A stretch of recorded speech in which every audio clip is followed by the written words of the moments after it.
मैं आज का जो व्याख्यान आपके सामने प्रस्तुत कर रहा हूं, ये मेरे 15 साल के रिसर्च का निचोड़ है, 15 साल के शोध का निचोड़। पिछले 15 साल मैंने यूरोप के उन सभी फिलोसोफर्स को पढ़ा है जो बहुत ऊंचे माने जाते हैं, जैसे प्लेटो, अरिस्टोटल, लेबिनिज, देकार्ते। ये सब बहुत ऊंचे दार्शनिक माने जाते हैं। और प्लेटो के बारे में तो यूरोप में जो कहा जाता है ना, एक वाक्य में मैं आपको समझाता हूं। यूरोप के सारे देश एक साथ प्लेटो के बारे में एक बात कहते हैं, the whole of the European civilisation is a footnote of Plato. The whole of the European civilisation is a footnote of Plato. माने यूरोप की पूरी सभ्यता प्लेटो की बड़ी बड़ी पुस्तकों के लिखे गए फुट नोट के बराबर है। अर्थात प्लेटो यूरोप की सभ्यता में सबसे ऊंचा है। जैसे हम हमारे भारत की सभ्यता में किसी को बहुत ऊंचा माने, उदाहरण के लिए वाल्मीकि, गोस्वामी तुलसीदास, महाकवि कालिदास आदि आदि, ऐसे बहुत सारे नाम हम ले सकते हैं। हम मानते हैं कि हमारी सभ्यता में ये सब बहुत ऊंचे हैं, लेकिन यूरोप मानता है कि प्लेटो उनकी सभ्यता में सबसे ऊंचा है। प्लेटो ने अपनी जिंदगी में बहुत सारी किताबें लिखी हैं, उनमें से 2 किताबें सारी दुनिया में चर्चित हैं। एक किताब का नाम है द रिपब्लिक और दूसरी किताब का नाम है लॉज, LAWS, लॉज। लॉज का सीधा सा मतलब होता है कानून। लॉज उसकी सबसे चर्चित किताब है पूरी दुनिया में, और उसके बाद दूसरा नंबर आता है द रिपब्लिक का। इन दोनों किताबों को मैंने बार बार पढ़ा है, ये समझने के लिए कि the whole of the European civilisation is a footnote of Plato. तो प्लेटो के फुट नोट तो उसी की लिखी हुई किताबों में मिलेंगे, तो क्या फुट नोट है, जरा निकाल लो उनको और उनको विश्लेषित करके देखो कि उनकी सभ्यता कहाँ खड़ी है। फिर अपने साथ उसका अंतर ढूंढने की कोशिश करो कि हम अपनी सभ्यता में कहाँ खड़े हैं। इस दृष्टि से मैंने उसको बहुत अभ्यास किया। प्लेटो की लिखी हुई कुछ ओरिजिनल राइटिंग्स आज भी यूरोप की कुछ अलग अलग लाइब्रेरीज में रखी हुई हैं, पुस्तकालयों में रखी हुई हैं, वो भी इकट्ठा किया। प्लेटो का एक बहुत परम शिष्य था अरस्तु, जिसको हम सब अरिस्टोटल कहते हैं। अरिस्टोटल ने यूरोपियन सभ्यता और संस्कृति पर जो कुछ लिखा है वो इकट्ठा किया, वो भी पढ़ा। फिर जो आधुनिक यूरोपियन फिलोसोफर्स माने जाते हैं, रूसो, आज का सबसे बड़ा फिलोसोफर यूरोप में है रूसो। रूसो को बार बार पढ़ा, लेबिनिज को पढ़ा, देकार्ते को पढ़ा, और उनके 20 फिलोसोफर्स जिनकी लिस्ट है उनके बारे में पढ़ा। उनकी लिखी हुई किताबों में से कुछ नोट्स निकाले, उनके द्वारा लिखे गए जो मूल दस्तावेज हैं उनको देखा, उनको पढ़ा। फिर यूरोप के इतिहासकारों को भी पढ़ा। एक सबसे बड़ा यूरोपियन इतिहासकार है आर्नोल्ड टॉइनबी, उसने यूरोप के इतिहास पर सबसे ज़्यादा लिखा है, उसके दस्तावेज इकट्ठे किए। फिर एक जेम्स मिल हुआ है, दूसरा बड़ा यूरोपियन इतिहासकार, उसके दस्तावेज इकट्ठे किए, उनको भी देखा, पढ़ा। कुल मिलाकर लगभग 50,000 दस्तावेज जब मैंने देखे, पढ़े, सुना, सीखा, समझा, लगभग 15 साल में, तब मुझे समझ में आया कि ये यूरोपीय सभ्यता क्या है, इनकी संस्कृति क्या है। मैं आपको मेरे अनुभव से एक छोटी सी बात बताता हूँ। किसी भी देश की सभ्यता और संस्कृति को अगर समझना हो ठीक से, तो उनकी प्राइवेट लाइफ को देखना चाहिए, उनका निजी जीवन देखना चाहिए। निजी जीवन से मतलब उनका परिवार कैसा है, परिवार में बच्चों की क्या स्थिति है, पत्नी पति के बीच रिश्ते कैसे हैं, भाई बहन के बीच रिश्ते कैसे हैं, परिवारों के जो रिश्तेदार हैं उनके आपस के संबंध क्या हैं, परिवारों में संपत्ति है तो उसका बंटवारा कैसा होता है, अधिकार क्या है, कर्तव्य क्या है। क्यों देखना चाहिए? क्योंकि यूरोप के सभी फिलोसोफर्स और हिस्टोरियंस ये कहते हैं कि किसी भी व्यक्ति और समाज की जो निजी जिंदगी होती है, उसी में से सार्वजनिक जिंदगी शुरू होती है। जो व्यक्ति अपनी प्राइवेट लाइफ में होता है ना, वही पब्लिक में होता है। अपनी निजी जिंदगी में वो जिस तरह का व्यवहार करेगा, अपनी सार्वजनिक जिंदगी में उसी तरह का लोकाचार बनेगा।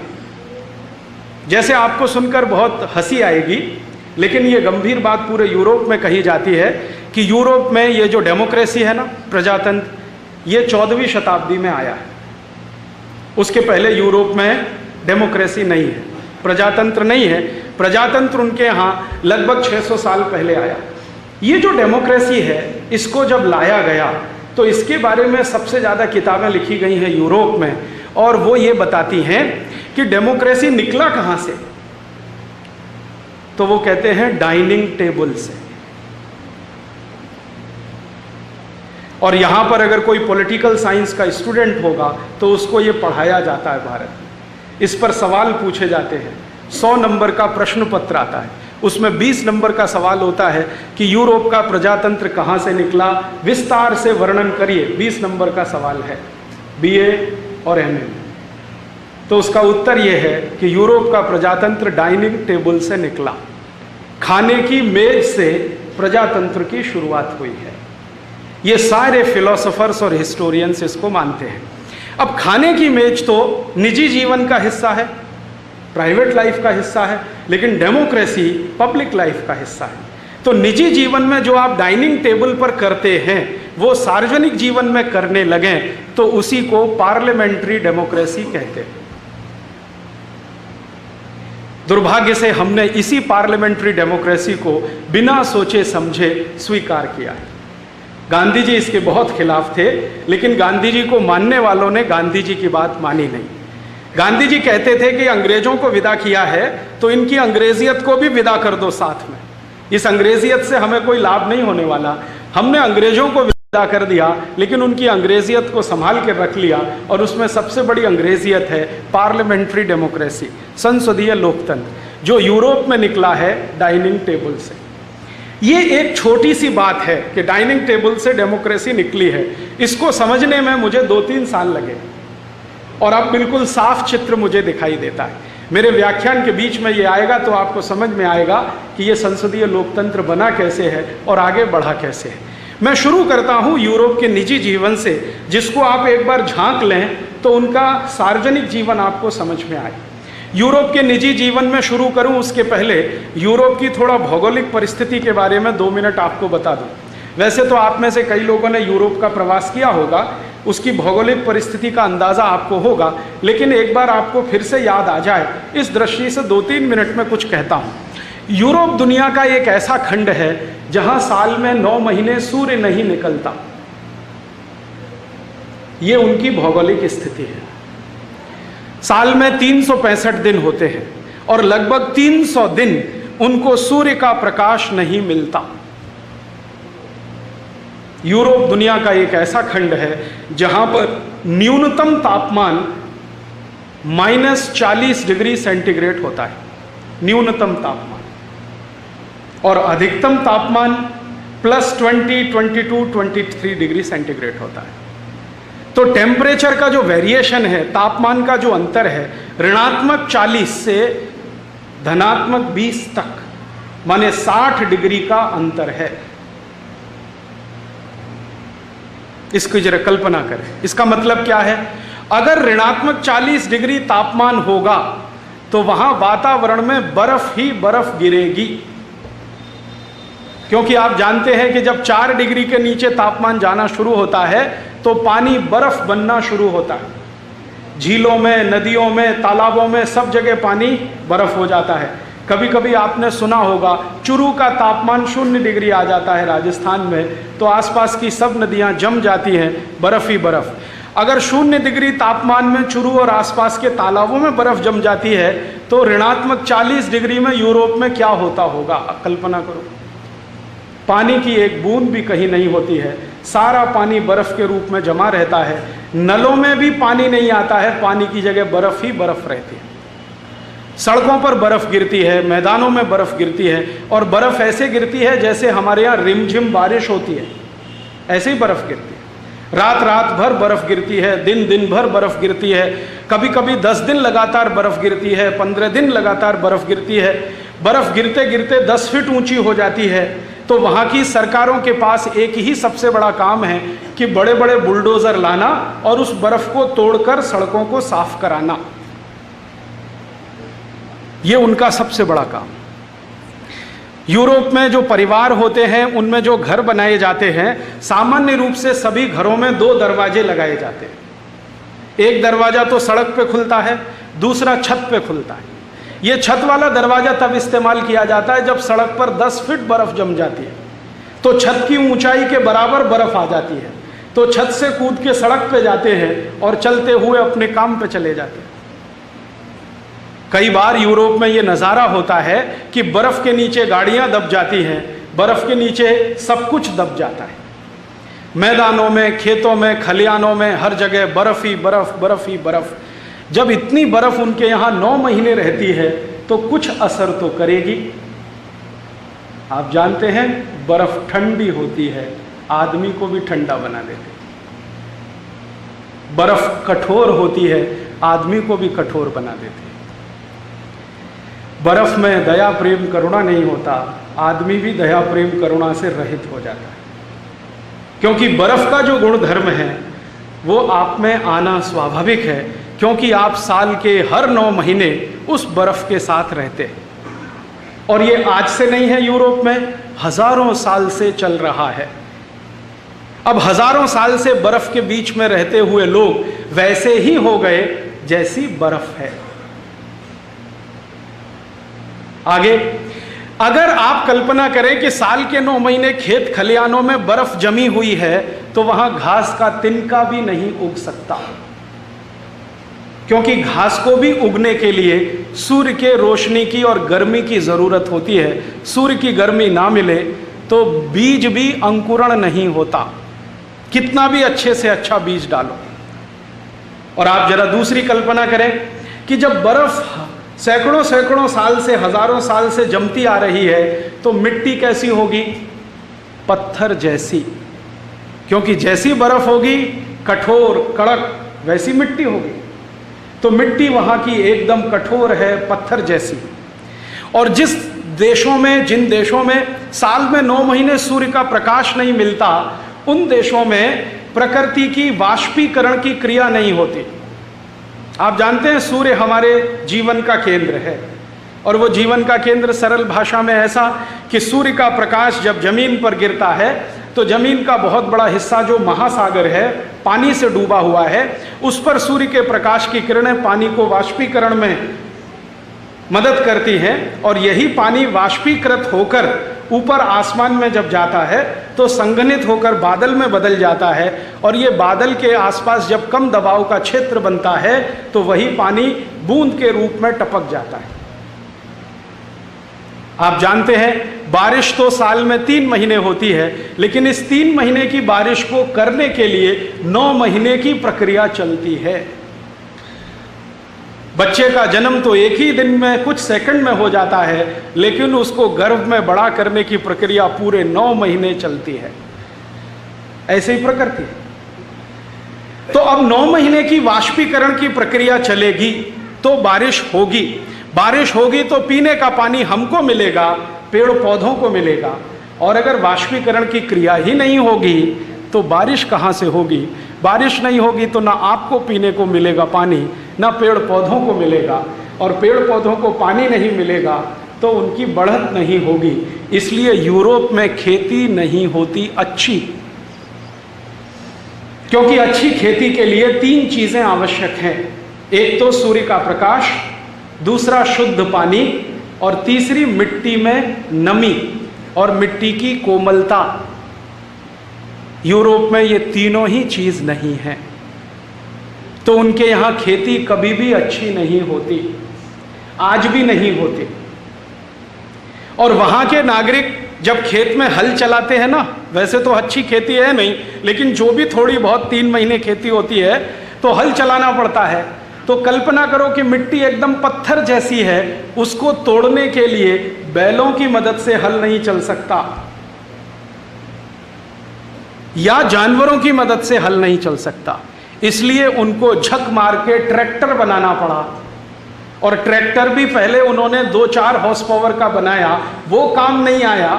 10 हॉर्स पावर का बनाया, वो भी काम नहीं आया। अब यूरोप में सामान्य रूप से 100 हॉर्स पावर के ट्रैक्टर होते हैं। 100 हॉर्स पावर का ट्रैक्टर वो चलाएं तब मिट्टी थोड़ी सी टूटती है, नहीं तो वो उलट पलट भी नहीं होती। तो कठोर मिट्टी है, शुद्ध पानी नहीं है, मिट्टी में नमी नहीं है, मिट्टी कोमल नहीं है, मुलायम नहीं है, जमीन में 9 महीने बर्फ डली रहती है, अंकुरण बीज का होता नहीं है, पेड़ बड़े होते नहीं हैं, वृक्ष बनते नहीं हैं, इसलिए जंगल नहीं होते। और जहां कहीं थोड़े बहुत जंगल हो जाएं, जो बर्फ में पैदा होने वाले पौधे कुछ अगर हो भी जाएं, तो उन जंगलों की मिट्टी के नीचे कोई खनिज नहीं होता, क्योंकि खनिजों को बनने के लिए भी सूर्य का प्रकाश लगता है। आप जानते हैं जितने भी खनिज हैं जो जमीन की मिट्टी के नीचे से निकलते हैं, वो सब मिट्टी के ही रूप हैं। बहुत दिनों तक मिट्टी पड़ी पड़ी पड़ी पड़ी पड़ी पड़ी पत्थर में बदल जाती है, और बहुत दिन वो पत्थर पड़े पड़े पड़े पड़े कोयले में बदल जाते हैं, वही पत्थर पड़े पड़े हीरे में बदल जाते हैं, उसी मिट्टी में से सोना निकल आता है, उसी में से कच्चा लोहा निकल आता है, उसी में से कुछ और निकलता है, कुछ और निकलता है। ये सब मिट्टी का खेल है, और मिट्टी का सीधा संबंध सूर्य के प्रकाश के साथ है। सारा विज्ञान ये कहता है कि जिस देश में सूर्य प्रकाश ज़्यादा होगा, वहाँ की मिट्टी नरम होगी, कोमल होगी। मिट्टी नरम और कोमल होगी तो उसमें से अंकुरण जल्दी होगा, अंकुरण जल्दी होगा तो फसल अच्छी मिलेगी, उत्पादन अच्छा मिलेगा। और जिस देश में मिट्टी अच्छी है, वहाँ पेड़ पौधों में विविधता बहुत होगी, सूर्य का प्रकाश हर विविधता के पौधे को मिलेगा, तो अंग्रेजी में अगर कहूँ तो बायोडाइवर्सिटी रिच होगी। तो हमारी जो भौगोलिक स्थिति है वो रिच बायोडाइवर्सिटी की है। दुनिया में जितने किस्म के पेड़ पौधे मिलते हैं, लगभग सभी हिंदुस्तान में, सब।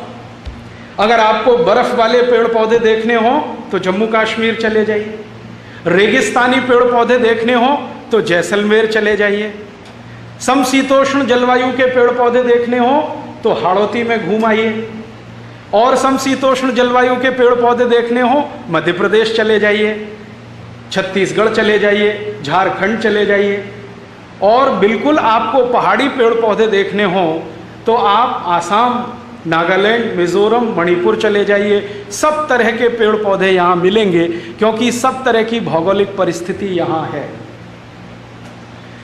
जब मैं यूरोप का अध्ययन कर रहा था तो यूरोप के बारे में, और भारत का अध्ययन कर रहा था तो भारत के बारे में एक बड़ा अंतर पता चला, जो आप सब हमेशा याद रखिए।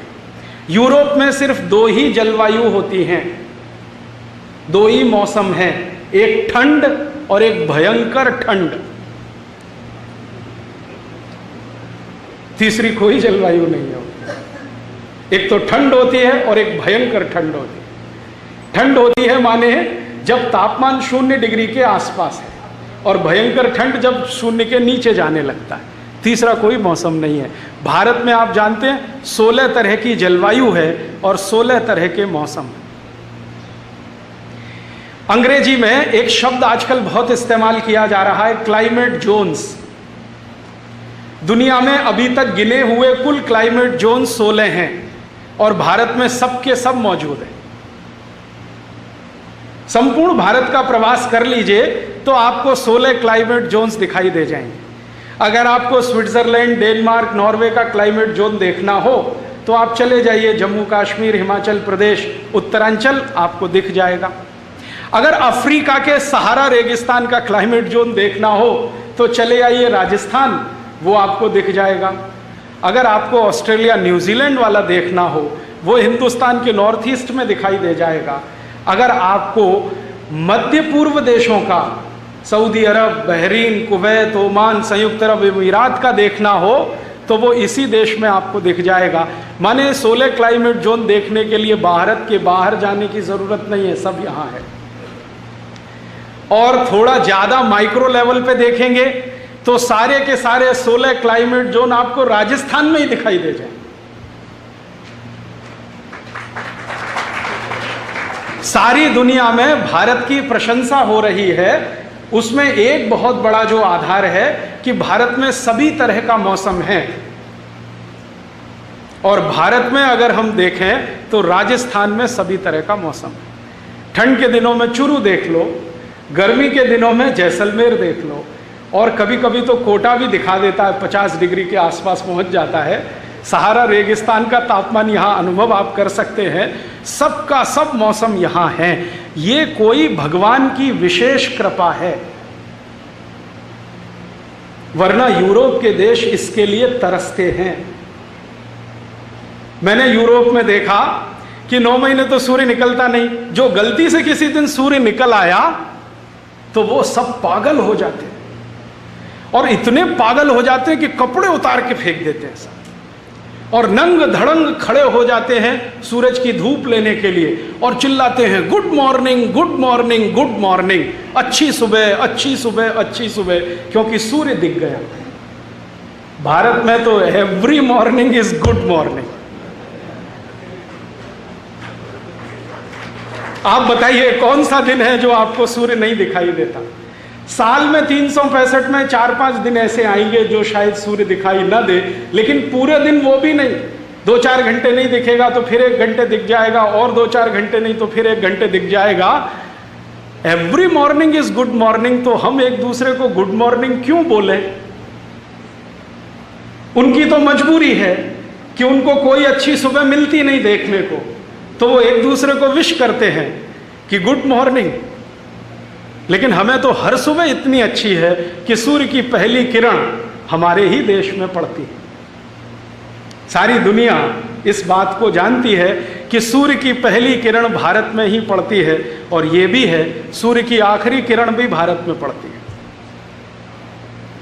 तो जिस देश में सूर्य इतना मेहरबान हो और सूर्य के चारों तरफ सारे देवी देवताएं कृपावान हो, वो देश तो कोई विशेष ही होता है। इसलिए भारत देश में जन्म लेना बड़े पुण्य का काम माना जाता है, बड़े भाग का काम माना जाता है। हमारे यहाँ किसी महान व्यक्ति ने कहा, बड़े भाग मानुष तन पावा। आपके बड़े भाग्य हैं जो मनुष्य जीवन मिला, और उससे भी बड़ा भाग्य है कि भारत में जन्म मिला, जहां देवता भी तरसते हैं जन्म लेने के लिए, तो मनुष्य के रूप में ही आना पड़ता है। शायद यही कारण होगा। साल के 365 दिन सूर्य, साल के 9 महीने प्रकृति चक्र का चलना, पानी का वाष्पीकरण होना, वाष्पीकरण का संघनन होना, संघनन से बारिश होना, समय से बारिश होना, हर मौसम समय से आना। हमें मालूम है कि ये महीने के बाद ये आ जाएगा, ये महीने के बाद ये आ जाएगा। इतनी हमारे जीवन में मौसम की निश्चिंतता है जो दुनिया के किसी देश में नहीं।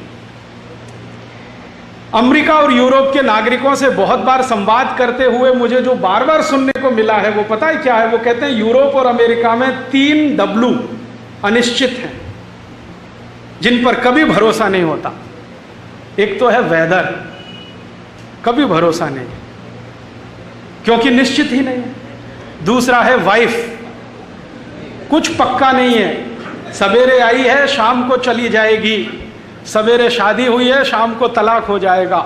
यूरोप में ऐसे बहुत नागरिकों को मैं जानता हूं जिनकी 25 शादियां हुई, 30 शादियां हुई, 35 शादियां हुई, फिर भी संतुष्ट नहीं, कहते एक आध और कर ले। वाइफ नहीं है माने पक्का नहीं है, सवेरे है शाम को रहेगी, पक्का नहीं है। तो वेदर, वाइफ, और तीसरा है वेल्थ, धन संपत्ति का पक्का नहीं है। आज सवेरे आप करोड़पति थे, शाम को नैस्डैक गिरा तो रोडपति हो जाएं, कंगाल हो जाएं, भिखारी हो जाएं। भारत में ये तीनों ही निश्चित हैं। वेदर भी निश्चित है, वाइफ भी निश्चित है, वेल्थ भी निश्चित है। वेदर तो इतना निश्चित है जिसकी कोई कल्पना नहीं है। हम आंख बंद करके छोटे बच्चों को ये कहते सुनते हैं, ये रे पाऊसा तुला दे तो पैसा, पैसा झाला खोटा, पाऊस आला मोटा। ये मराठी की एक कविता है। बच्चे गाते हैं महाराष्ट्र में बारिश आओ जल्दी आओ, और वो उनको मालूम है किस महीने में गाना है, और ज़्यादातर बच्चे गाते हैं उसके 2-3 दिन में बारिश आ जाती, क्योंकि उनको समय का पूरा ध्यान है कि ये समय है अब बारिश आने वाली है, गाओ। हमारे देश में मौसम की इतनी निश्चिंतता है कि मैं भारत में 3 लाख किलोमीटर का प्रवास कर चुका हूं पिछले 10-12 वर्षों में। छोटे छोटे गांव में ऐसे लोग मैंने देखे हैं, वो बादल की तरफ देखेंगे, राजीव भाई 10 घंटे में बारिश आएगी। मैं कहता हूं यार तुम्हारे पास कोई सैटेलाइट है क्या? ये कैसे तुमने बता दिया 10 घंटे में बारिश आएगी? वो कहते हैं जी सैटेलाइट क्या होता हमें नहीं मालूम, लेकिन ये बादल का रंग देख के हमें मालूम है कि 10 घंटे में आएगी कि 15 घंटे में आएगी या नहीं आएगी। और हमारा करोड़ों करोड़ों रुपए का सैटेलाइट हर रोज फेल होता है। वो बोलता है कि आज कोटा में 24 घंटे मूसलाधार होगा, आज दिन में एक बूंद भी नहीं गिरी है।